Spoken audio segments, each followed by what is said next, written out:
What makes a fantasy anime top tier? Is it the story, the world, the extravagant fights, or the plot? And not that plot.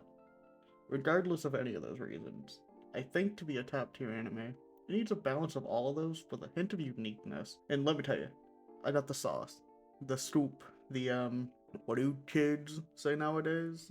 Gat, Riz, Ohio? Uh, where was? Oh, yeah. The best anime of the season, and a contender for one of the best anime of the 2020.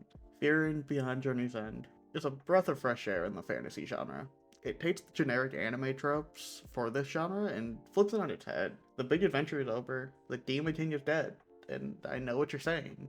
Well then, what's the point if the story's already over? Well, my genius of a friend, as the greats have always said, it's not about the journey, but the memes you create along the way. Or something like that. No, but really, Frieren is truly a masterclass in fantasy anime, and a great new take on the mundane we normally get from this genre.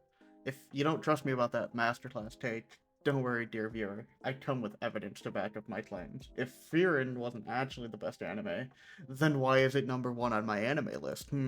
Alright, and now that I get all the engagement I need from the Full Metal stands, we can actually get into the review. Frieren is a story about a 1,000-year-old elf who may be one, if not the strongest mage in the whole world. Just one problem, though. She's about as in touch with her emotions as most high schoolers and can take care of herself about as well as a toddler. She was the mage in the party that slayed the Demon King in a treacherous 10-year journey, a journey that, for her human counterparts, is the adventure of a lifetime. But for her, it's less than 1% of her life, and as we know, humans live short lives, especially compared to our fantasy counterparts.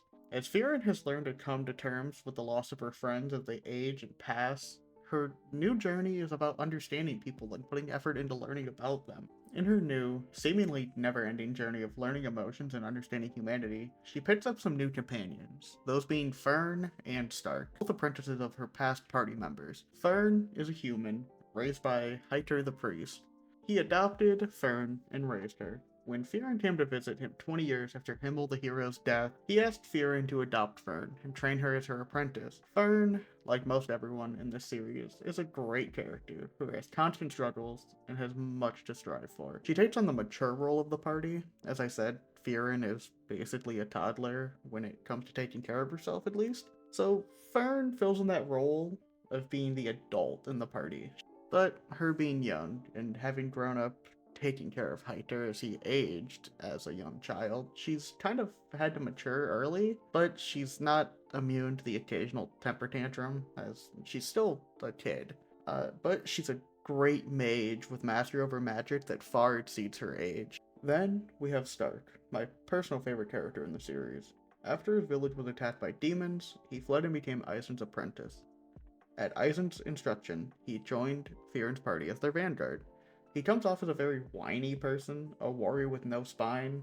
He even sees himself as a fake when we first meet him, but we quickly find out he is quite caring and compassionate for those around him, and he's the walking embodiment of I have two wolves inside of me. Stark is an amazing warrior, even if he does have that cowardly side. Stark, like the rest of the cast, isn't immune to being a kid still. Like Fern, he's only 18. He occasionally does act childish or irresponsible at times, such as making crude references or staying up late when Fern isn't around to monitor him. The main party is great together though, and we never have a dull moment. We constantly get to see the party get closer and understand each other more, while never not having the occasional family disagreement. I won't go into detail on the side characters we get in the episodes, as I truly think they are the best part of the series. The amount of emotions you'll feel for a character with only one episode of build-up is wild and constant. Almost every character has a story to tell, and the show has no problem giving them the stage. Now, onto an always important part of fantasy anime, the world. Frieren Beyond Journey's End has a very familiar setting if you're a fan of the fantasy genre. Wide open world, with scattered small villages and towns, every biome you could imagine, and a plethora of interesting creatures. Frieren doesn't mind taking it slow though, and letting the viewers really take in the masterfully crafted world. The cities are also lively and each unique in either history or culture. Nowhere in the world feels bland, and it makes even the shots of our party walking in the forest a treat to the eyes. Now, this will be a very opinion-based part of the review, and that's going to be the animation and the fights that are in it. The animation isn't map tier of animation, and I'm almost glad it's not. Those animators need a break. Like, actually, Mappa, please let them rest. But the animation is still great. It doesn't really have anything to complain about. There's some scenes with breathtaking visuals, but your average scene isn't going to blow you away. And the same goes for the fights. The visuals are good, and they do exactly what they need to. But the fights in Frieren are less to me about the visuals and, you know, just how pretty it looks, and more the meaning behind the swings. The story beats during the fights are the last one. It's almost like the final fight or the big turning point fights for side characters. That's just about every fight in this show. But I'll be honest, that's all I really got. If I haven't done a good job of convincing you, I'm sure somebody else can. There's so much out there already about how great this anime is, the series in general.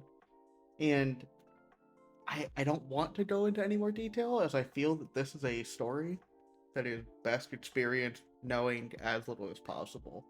I just hope that you want to go watch it. It's a great show. I think everybody should give it a chance, and I do truly believe that this could be one of the best animes of the 2020s. And with that, that's going to be it for me. I don't have much else to say. If you did like the video, please do like, sub, do all that. And I'll see you on the next review. Later.